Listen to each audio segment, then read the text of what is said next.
Hey there guys, DMO73 here, bringing you another feature match for this week. Today I am playing a green-black discard fox, pretty much based off of Ryan Miles from Team Outer Worlds discard fox from Nats, with some couple changes to ratios and stuff, versus James McMillan, who is playing a blue-black Shion list that he calls Shion's Fishing Trip.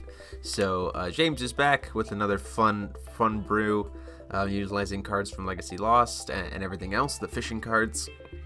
So we ended up getting paired up against each other, and so we thought it would be a fun match to show you guys. And it definitely doesn't disappoint. So I'm going to be on the play for game one, and then we're going to see how this goes. So the whole idea, for those of you who don't know, behind Discard Fox is just to use cards like Heavenbound Pheasant, Lapis Darkstorm, and Manticore to just get your opponent down to 0 cards, and then just keep them there. And then Shion's Fishing Trip idea is using things like fishing and Shion's stacks and other things like that to put out these really big creatures for cheap, like Remote Control Golem or 10/10 tokens or stuff like that. So looking at my hand, see I have that Lilius Petals Assistant. I've got a darkness creature, a green creature, a last drop, so I'm feeling pretty good all in all. So I'm gonna just keep that for the most part. Hit my first stone, get lucky, and I get the Killing Stone, which is nice to already have that out of the way for Fox. And I played Monkey Trapped in Life, which is a pretty standard turn 1 play, and it's pretty safe against the Shion list. There's very little he can do to probably kill it for one. Hits a Hypnos Memoria and has Shadow Doppelganger, so I have to now be careful of his graveyard. Plays an Alsteel Scout, a Hydromonica, and passes to me. So, with the Shadow Doppelganger, I have to be careful how much I'm making him discard, because if I don't hit the Shadow Doppelganger, then I can inadvertently give him a very cheap 20/20.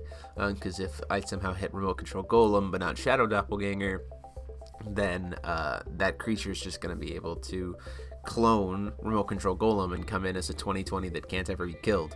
And Fox definitely has no way to get a Remote Control Golem off the board. I just have to resign to just blocking it and hoping that I don't get my blocker killed in response. So I played a Red Riding Hood, passed to James, who then tapped for stone, hit a Dark Depths, plays another Hydromonica, and then tries to get in some damage.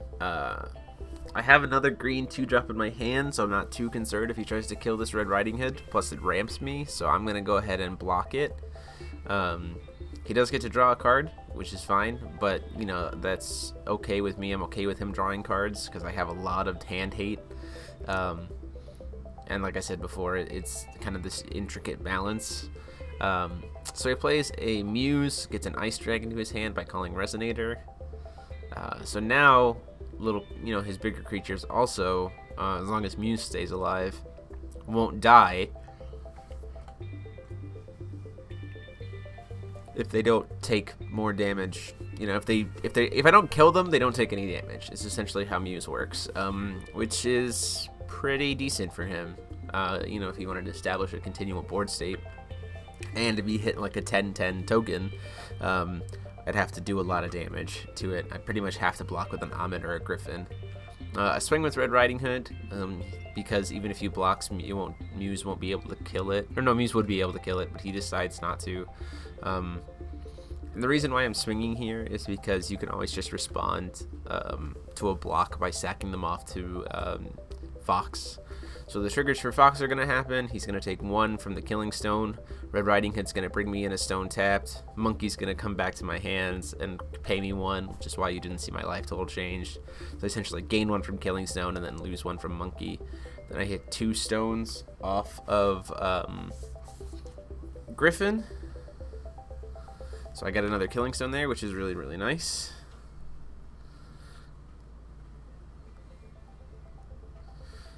So essentially, because I have 3 stones now, I'm going to be able to set up a next turn Manticore or Chimera by playing like a 2-drop green like my Fruit, or and then the Monkey Trapped in Life, which is going to come back.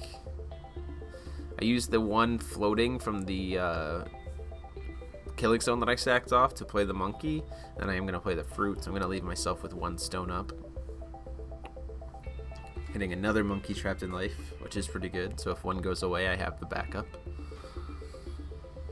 Before his draw on his turn, I'm going to use Fox to shuffle in the Killing Stone. I mean, that's a super important part of Fox. You want to make sure that those Killing Stones stay in the stone deck as much as possible. He's going to go ahead and use his Hydromonicas to kind of make sure that first stone is all good.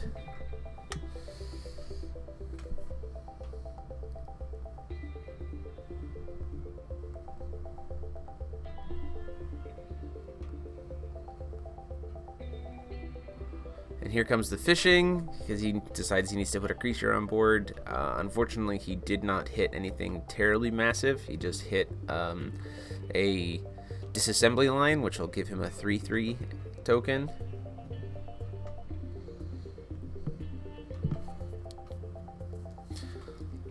Plays a Soul Hunt.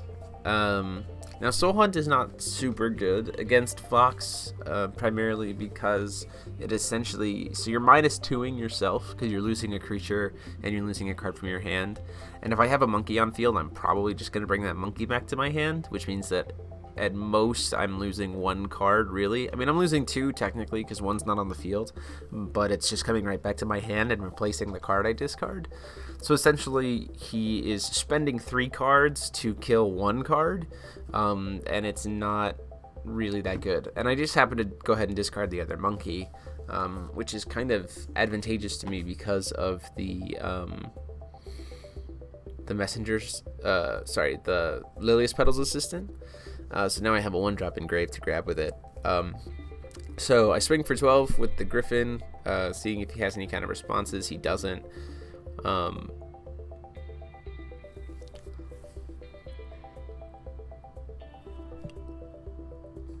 And then pay 3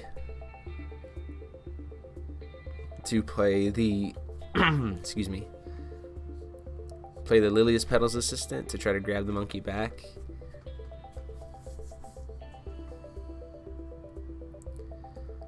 He doesn't have any responses there. He doesn't really have any graveyard hate. So essentially at this point, that Soul Hunt literally did nothing. It was a -0 for me, because the card that I discarded got brought back anyway. The card that I sacked got brought back to my hand. So not really that good. And then I'm gonna go ahead and use Fox there to get another Griffin with that monkey trapped in life. It's not a hit. Unfortunately, didn't hit a Killing Stone there, but I tap for stone for the turn and get a Killing Stone. So I have a Necromancy's Memoria up. I've got Lilius Petal Assistant, which is nice. And I started like tap there to play a 2-drop, and then I went, wait a minute, I remember a Shadow Doppelganger, and I have the Sorrowful Necromancy's Memoria, which can be helpful.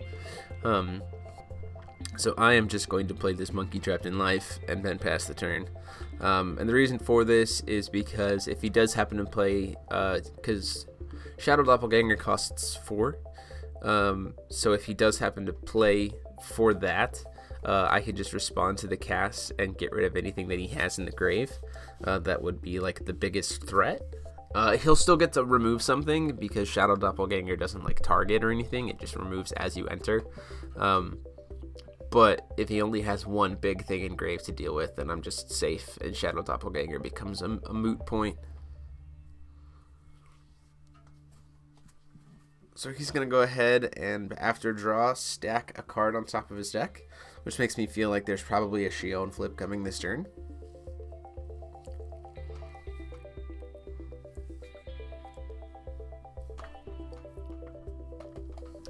If he's running blue-black, there's not a ton of stuff here off of Shion that I think gets him a lot. You could see a lot of potential options coming out from this.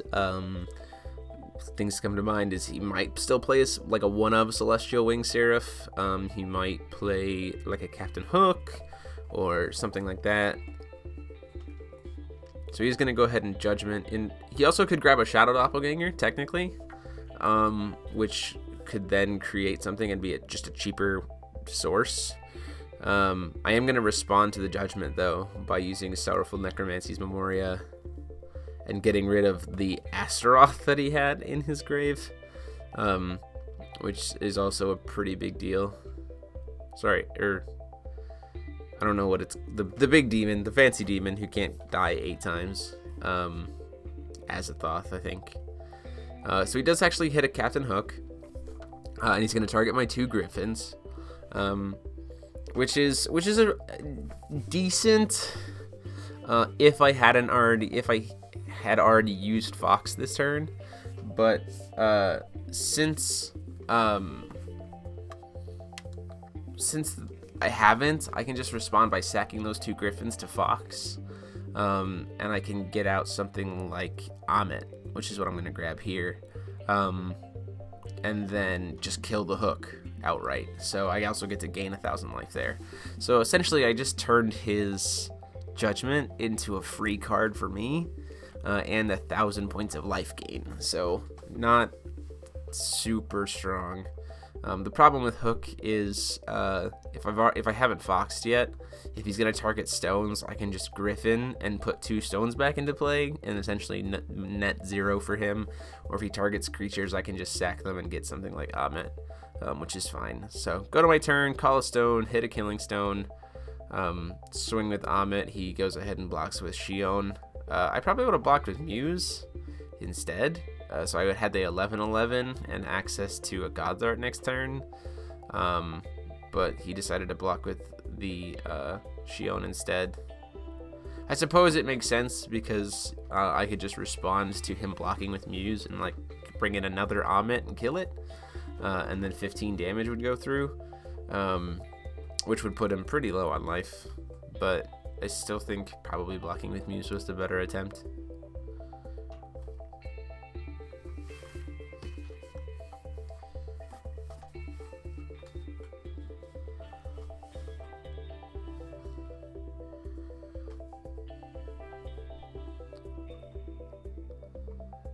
So I'm going to go ahead and swing with the Messenger, or Lily's Petals Assistant, which then gets blocked by Muse. Nothing happens, and then I get to swing for 1 with Monkey, which feels pretty good.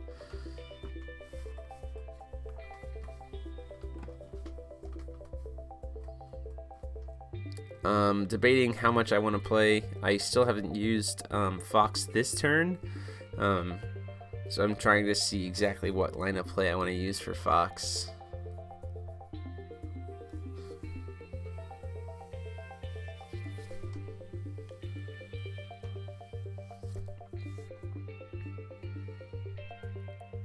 So I actually go ahead and just let him pass the turn. I pass the turn there. And then before his upkeep, so after his draw before the upkeep, I'm going to go ahead and float a black with Fox, which will deal 1 damage to him. I'll gain 1 and then spend 1 for Monkey. And I'll bring out a Manticore. So I want to look at his hand because I'm worried about a Shadow Doppelganger, but I also want to leave up, so just in case a situation like this happened, I wanted to go ahead and leave up Will for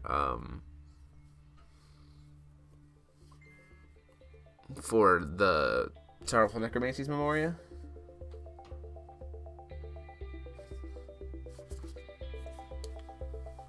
So I still have a floating, and I'm still in his upkeep, so I kind of have to do something a little bit suboptimal here, because I don't want to waste that will from the stone.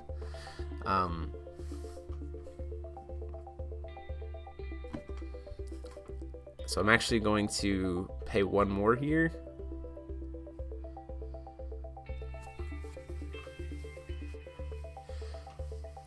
And use the last drop, along with the floating,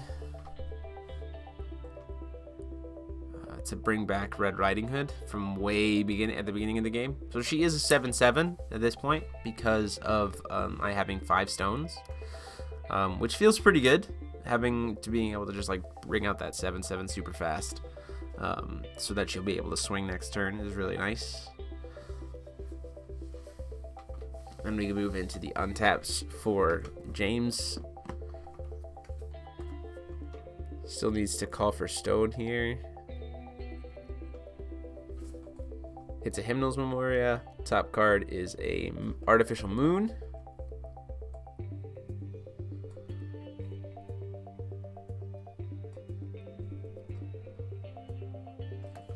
So he uses Artificial Moon as another way to kind of fish into Remote Control Golem with disassembly line. Play the Moon, disassemble it, hit Remote Control Golem. Essentially, you have a 3-drop 20/20, which is fine. It's what it was designed to do. And he taps out here to play both Moons, which actually works out to my advantage here, because in the very last priority sequence of his end phase, I'm going to play Dance of the Shadows, Dance from the Shadows, and bring back the Griffin, which will then come into play and get me 2 stones. My last 2 stones. And then draw for turn. And then, so the reason why this works, so Dance from the Shadows typically says at the end of turn, exile the card. But because it gets activated during the very last priority sequence, that point of the game has already passed, and so it has to wait until the next end of turn, which is the end of my turn. So then I just untap, and I've got 21 damage in the air with Griffin and Manticore, and I just swing over his moons, because, again, even though it's a moon, and in the picture it's clearly floating in the air, it doesn't have flying. So that is the end of that game, so we move into game 2. So, James is going to put me on the draw this time. So we'll see how this goes.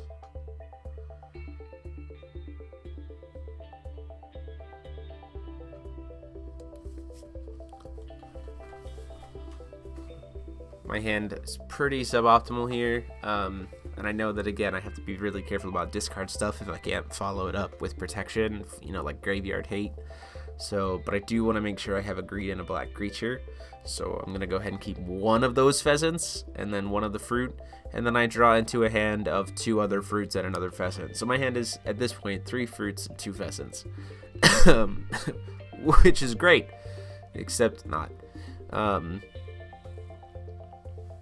So he calls his first stone. It's a Dark Depths, and then happens to get on top of his deck the Remote Control Golem, and so he fishes for it, and so now off the turn 1 he has a 10/10 token that I have to then deal with. Luckily for me, though, I did get a Killing Stone off the top, which makes me in a much better position than I was 5 seconds ago, because now, turn 2 I'll be able to go off because of the Energize, even though I just have 2 drops. Oh, I do have a Monkey Trapped in Life in my hand as well. I guess I didn't draw into another pheasant. I drew into a monkey, which is fine. Play the Tama, draw a card.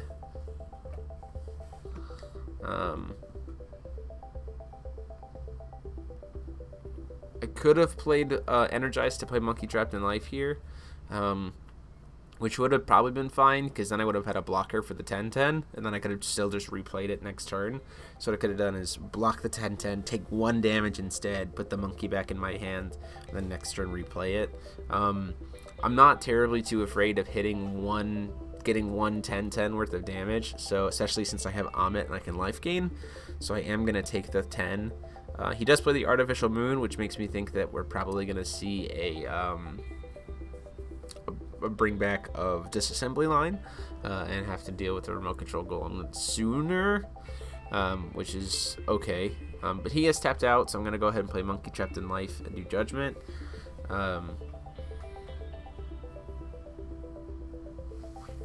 going to attempt to swing 2, just to see if I get something in before the damage goes through. So then he's going to just block with the moon and nothing happens. Then going to sacrifice the Killing Stone on the Tama and the monkey, get 2 stones. I whiff on the Killing Stone, which is no good. Makes for a very awkward position on my end of things, because I can block the 10/10, that's not a big deal, but if he has a 20/20, then I need to be able to react to it, and unfortunately that's not happening. So I'm just going to play a fruit, which is my 0 attack blocker, and then draw a card and then pass the turn. And then before his upkeep, I'm going to go ahead and, before his draw, I'm going to go ahead and shuffle the Killing Stone in using Fox. Because now at this point, I have 8 stones left, and half of them are Killing Stones. So I have a 50% chance every single time I call a stone or an effect to get a Killing Stone. So he taps for stone, hits a Hymnal's Memoria, calls the Ice Dragon.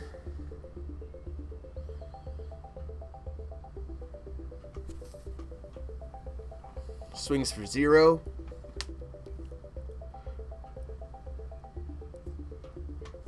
And this is a classic case of just James being silly and James being James. And he's going to go ahead and disassembly light it after the 0 damage goes through. So he can still hit a moon. He doesn't have the other moon in his hand, so he could still hit a moon. So we have to go through the motions, but he does hit a remote control golem. So now there is a 20/20 on the board that can't be killed, which is essentially meaning that I just have to block it forever, or die in 2 turns.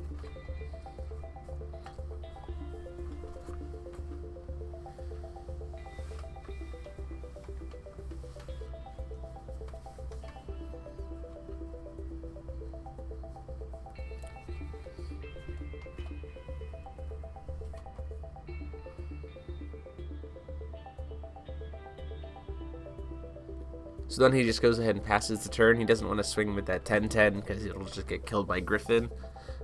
Call for a stone, hit a Killing Stone. Like I said, 50% chance. Felt pretty good.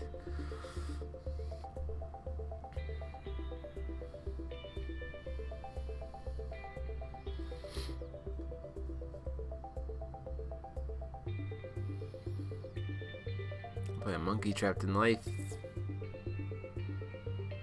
Swing in the air for 12. Put him down to 27.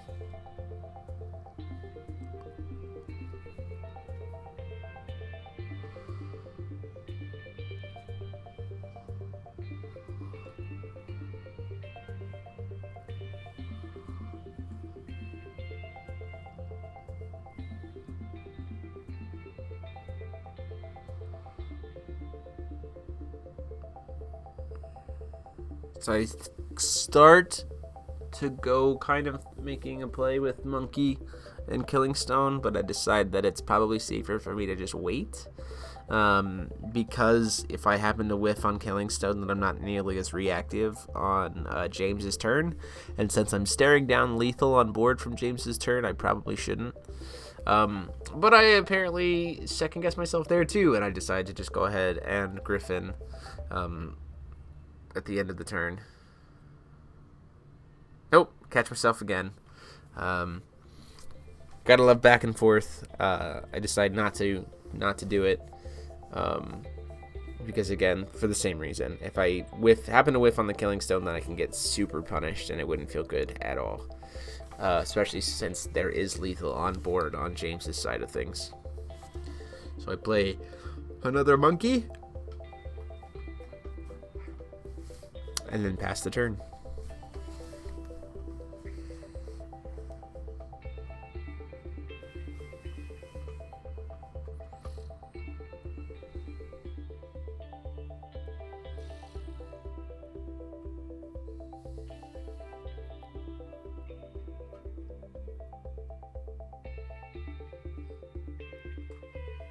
So James hits a Dark Depth Stone, hits his 4th stone.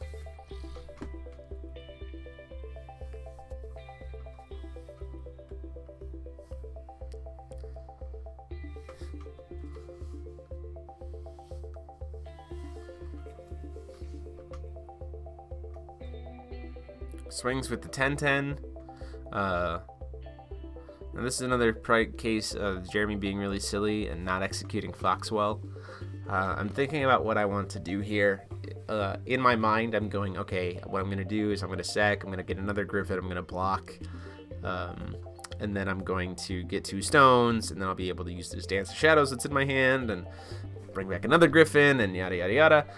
But then I start talking to James, because he and I are pretty chatty back and forth, and I grab Amit instead, and then I catch myself, and I'm like, wait a minute, that's not what I wanted to do at all. I wanted to grab the Griffin.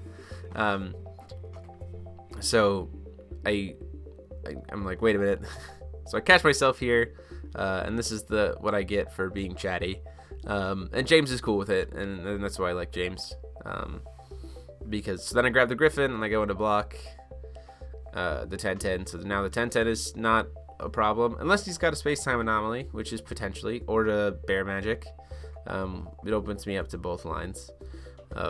It's a little bit riskier, but James's deck building is a little bit different, so I feel a little bit safer going with Griffin. The safest play is probably to play Amit and just kill it and gain 10 life. The silly play is to do this Griffin and take a risk, and then have the mana up, the will up to be able to Shadow Doppelganger. So then he uses that remote control golem and just crashes it into the Griffin, and I'm actually 100% okay with that. And so the reason for that being that I plan on using Dance of the Shadows, so if he wants to waste a swing of a remote control golem at my Griffin, he totally can.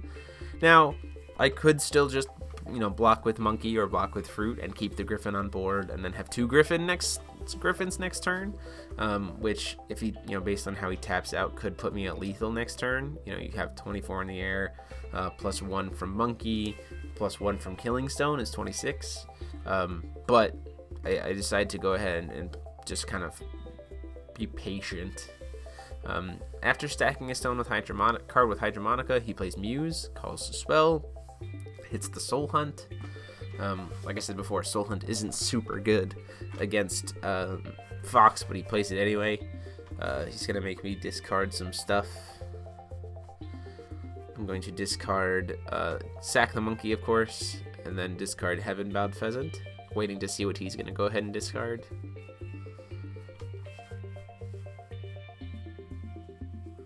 He discards an Ice Dragon.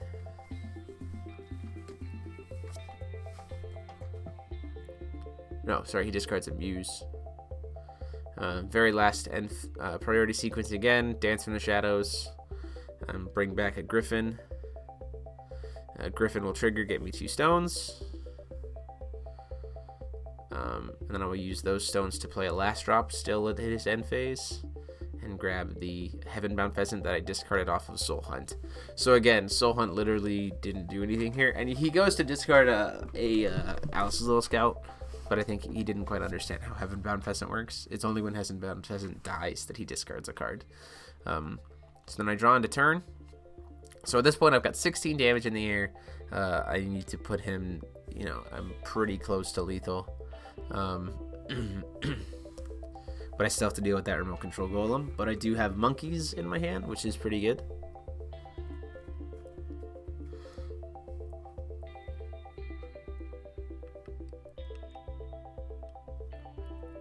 So I swing 12, put him down to 14. And then I foolishly, you're going to see me kind of debate. I foolishly don't swing with the Heavenbound Pheasant before I sacrifice it, which is a waste. It's 4 free damage that I just completely missed on. If you're planning on sacking a creature anyway to Fox, you might as well swing in with it. Because worst comes to, especially when your opponent's tapped out like this, because it's free damage. But worst comes to worst, they just try to go block it, and then you just sacrifice it to Griffin or to Fox anyway. Best case scenario, you get damage and you put yourself closer to winning. So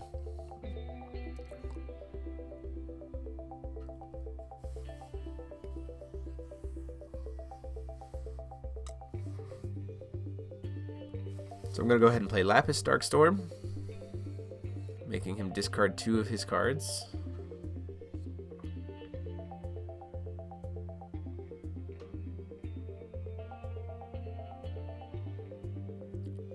So the random card I hit was a Darkstorm, so now I don't have to deal with my hand getting discarded for any reason. And then he's going to choose to discard that Alice's Little Scout from earlier.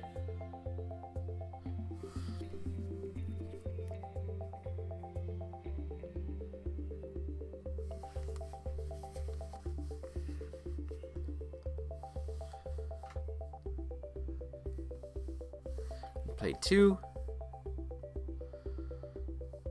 Checking his graveyard real quick here. See if there's anything of mortal danger for me.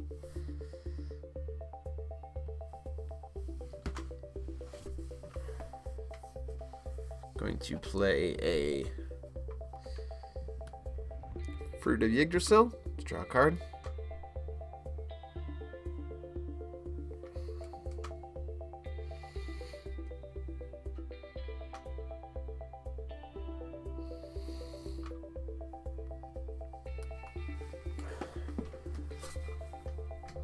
I'm going to use Fox Effect. I'm going to sacrifice the Griffin and the Pheasant. And again, like I said, I totally missed on 4 free damage from the Pheasant. The reason why I'm sacrificing the Griffin is because if I don't, it gets killed at the end of the turn. It gets exiled, so I'd rather just get it into my grave with the Dance of Shadows now. So he's going to lose 1, I'm going to gain 1, force him to discard the last card of his hand because of the Pheasant being sacrificed. And then I grab another Griffin, I get to ramp 2 stones, and now I'm in a position where I can still use the Necromancy's Memoria next turn, or Dance of the Shadows. I immediately play the Monkey, so I have secure there, and then I just tap for stone, and then pass. So again, I'm still in a position where he's only going to have 1 card. I decided to play another Monkey instead of just waiting. I probably should have waited to play that Monkey. The second Monkey wasn't super important, but now I'm at a point where he kind of has to act, and I get to play reactively. So he's going to go ahead and do Judgment. In response to Judgment, just in case that top card is a Shadow Doppelganger, I'm going to get rid of the Remote Control Golem from his grave. Plays Shion, hits a Hook. We have kind of the same situation happen from last game, where Hook is kind of this suboptimal maneuver, but he's going to try for it anyway. It just happened to be on the top, so it makes total sense. I'm going to sacrifice those 2 creatures to Fox. He'll take 1. I'll net 0. Monkey comes back to my hand. Bring out Bastet, kill the Hook, gain 10 life, be up to 41. He's got 1 card in his hand at this point.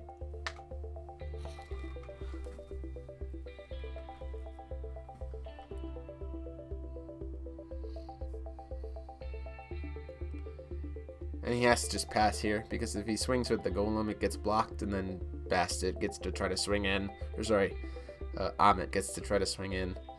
And then he has to block with Shion. I mean, he's probably going to block it with Shion anyway, but then he's guaranteed 15 damage. But he does decide to swing in, so I just use the Fruit of Yggdrasil here. It's a free block. I'm just not going to let that 20 damage go through.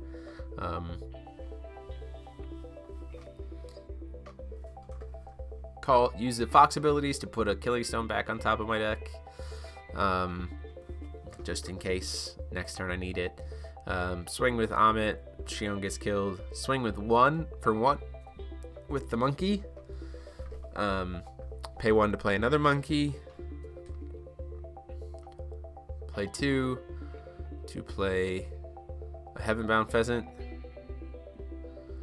I could play the Tama here as well, because then on this turn I could get a Griffin, get that last stone out, and still next turn hit a Griffin or something.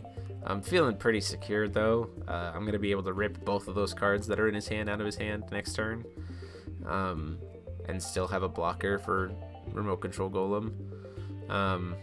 So before recovery on his turn, I'm going to, especially since I don't have to deal with Shion Godsart anymore, because that's just gone, I'm going to sacrifice the Pheasant, making him discard a card, the Fruit, and then I gain 1, he loses 1 because of Killing Stone, putting him at 10 exactly. I'm going to bring in Manticore to take the other card out of his hand. So now he's at 0 cards. I've got a Shadow, Dance from the Shadows in my graveyard. He untaps, calls for a stone, hits a Hymnal's Memoria, so he gets another card in his hand. It's an Ice Dragon. Unfortunately, because of the amount of cards in his hand, he can't cast it. So all he has on the field is that 20/20 Golem. So he knows that I've got lethal on board next turn. So at that point, that is the game. it's just a matter of how things are going to be walked through. We're kind of just talking about it. Like, I've got the Dance from the Shadows in the graveyard.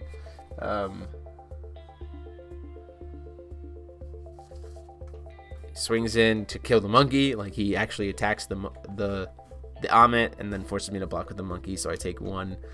And